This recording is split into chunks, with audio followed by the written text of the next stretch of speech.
We see a lot of people in these movements that everywhere you look, there's somebody quoting something from the legal system and then saying, this is what happened to you and this is what you should do about it. And then you're like, okay, but where is the results you have from this?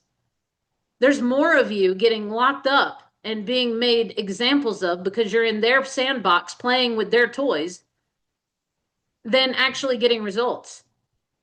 When I ran a judge and district attorney out of a courtroom, the courtroom hearing was at 1.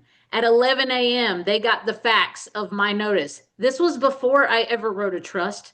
This was before I ever established kingdom on earth. This was before I ever had any administrative processes whatsoever. All I knew was what God had shown me about my authority and about himself, and I just released it through a document.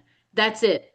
And they ran out of the courtroom 5 minutes before the hearing, the district attorney and the judge, and they shut down the entire court for 24 hours.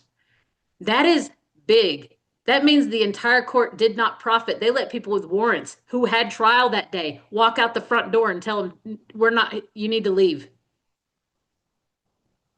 So we're talking a document of just authority, not quoting a single thing from their system. Shut down their profit for 24 hours. How much money did they lose then? I don't know. But I know the authority of God scared the shit out of them because I let him speak through me. And so my whole point in tonight's show is getting us to remember that he's the power that works through us. And all we have to do is let him work through us. That's it. So like Lenny, when I hand you your entire trust package, after that, it's yours. That's your estate to manage. I'm not a central hub you have to call to. Boy, the day I had today, having to call these agencies and do these things, I was yelling across the room. I was like, this is why we're building what we're building. Because nobody in our jurisdiction is ever going to have to call a central hub to get authority to do or move upon the earth the way they need to, the way God is telling them to. I don't have a right to tell anybody that because I don't know what God's showing you. And it would be an injustice and in service to you for anything that I build to not reflect how my father, my creator, my mother would do with me. So today I've been on fire. That is an understatement.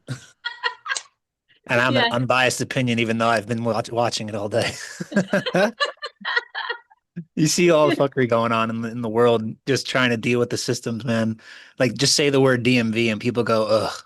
Like, they don't want to deal with it. They don't want to have to deal with any of it. So it's an instant, just a Debbie Downer, if you will. But just hearing everything that's being said, like, it just kind of knowing how the system works, seeing how people are constantly in these sovereign groups trying to use these codes and regulations against the people who made the codes and regulations. It's like, it's hypocrisy in a sense where people are trying to get free while still using the permission of the people that keep them slaves. So it's, in essence, the only way to actually win is to use God, creator, and use your own authority. You cannot use the laws and the books that these people have created. You can't do it. No, there is no sovereign group that's truly actually sovereign. There is no people that have these massive followings in these types of communities are actually doing something that works. And if they do, they have to constantly keep their, they're looking back behind themselves over and over. They live in fear. And the reason people do that is because they all have this idea, this perception that these are the rules that we were given. We have to play within it.